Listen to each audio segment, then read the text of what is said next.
I mentioned the Huke, a Zen monk in China, a dynamic way of expressing his personality or character.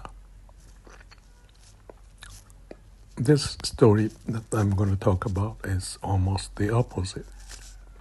The name of the Zen monk is Ryokan from Japan, about 200 years ago. If I think about Ryokan, I feel very close to him. The funny thing is that I may like the Huke, more dynamic one, but at the same time Ryokan is more of a quiet, alone,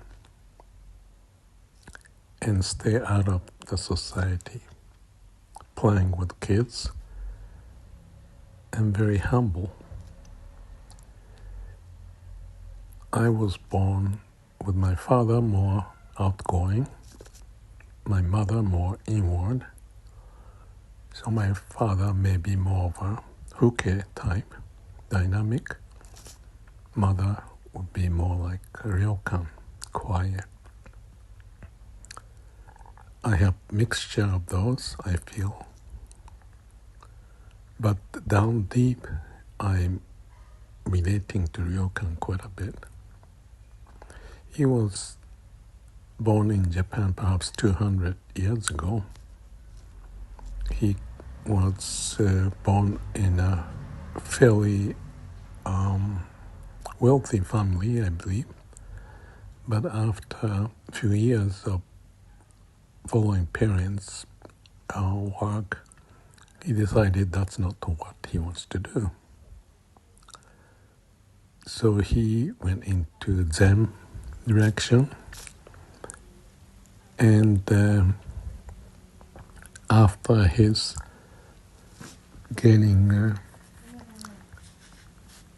Inca, which is like a certificate of awakening, he just lived very basic life, not mingling with people as much, but playing with kids, very poor, basic, living in a thatched house, which remind me of Kenji Miyazawa. I mentioned about him in different YouTube, but had a very gentle heart, Ryokan. What I appreciate a lot, and one phrase I remember of him is this one. And this happened when there was an earthquake and many people died. And he said this phrase to his friend after the disaster hit. And the famous phrase is something like, when we meet disaster, just meet. When you're ready to die and have the condition set, just die. It's just a simple way of going through the difficulties. Simple. And one phrase I remember from this is from Taoism, Chan Tzu, and I want to sort of contrast to that or compare. And the story is, I thought, very interesting. Chan Tzu gave very interesting stories, and this one is a guy on the boat on the river. And he says, when there's a boat coming down the river, and for some reason hit his boat, if there's nobody in the boat that hit this guy's boat, then he won't be upset about it. But if there's a guy operating the other boat and hit his boat, he will be very upset. So that's just the story, and I thought was very interesting. how we may react to the situation. Sometimes upset, sometimes not, depending upon the condition. So if I can relate to that Ryokan's meeting disaster phrase, if the disaster comes like earthquake, you just accept, nothing much you can do. Same with death. We can argue about why and what could have been done, but at the end, what happened is happened,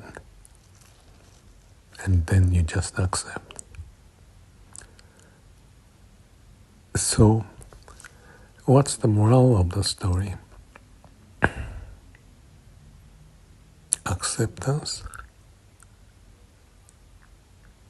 If we learn whatever we can learn and not go much further, then just take it and move on.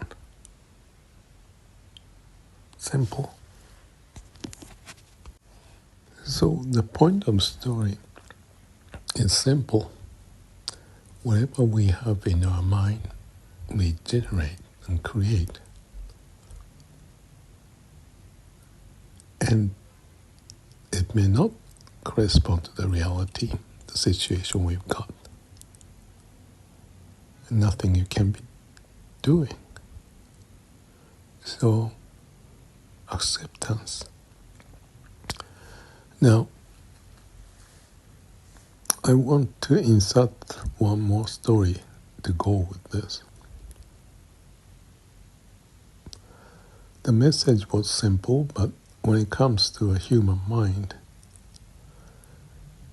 I learned that there are 3 poisons that Buddhists talk about: ignorance, craving, and aversion. I think it's obvious. Ignorance is ignorance. We just don't know things well enough. Aversion is the intuitive sense of avoiding something not right. Craving is something you want to accomplish or achieve. Those are the 3 poisons, because you are being influenced by the way of the mind. When I went through Vipassana, they talk about those. And in Zen and most of Buddhism, I'm sure they talk about those 3 poisons. And yet you may understand what is to be avoided at the time, like a book knowledge. When it comes to executing it in real life, living, the book knowledge, the concept you understand, may not be applied in reality of life. So that's where this repetition is mother of the skill kind of a notion is important, that we have to have it down deep in our existence. And how we do that. Otherwise the book knowledge doesn't go anywhere.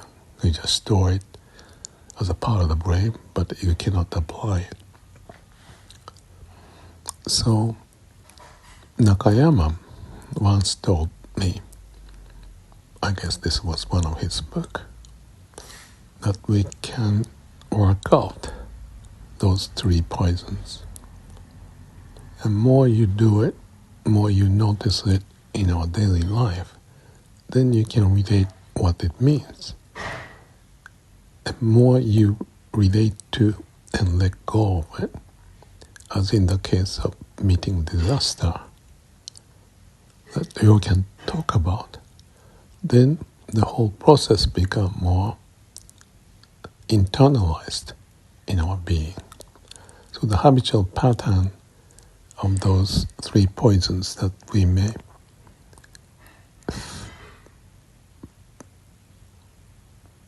may ignore or forget about can be eventually sunk into our system and without thinking, you can respond.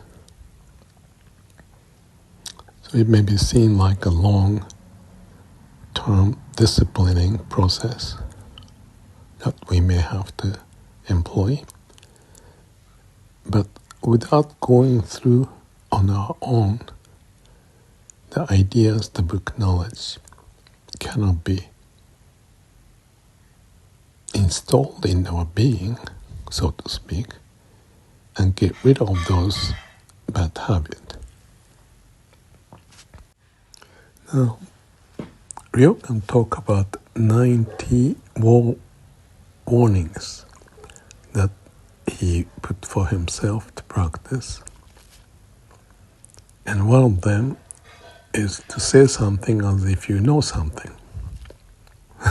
So when I read those 90 of them, and that reminded me what I do with the YouTube and the voice memo to share. Maybe like I'm talking to someone as if I know what I'm talking about. Hopefully, that's not the reason of my doing it.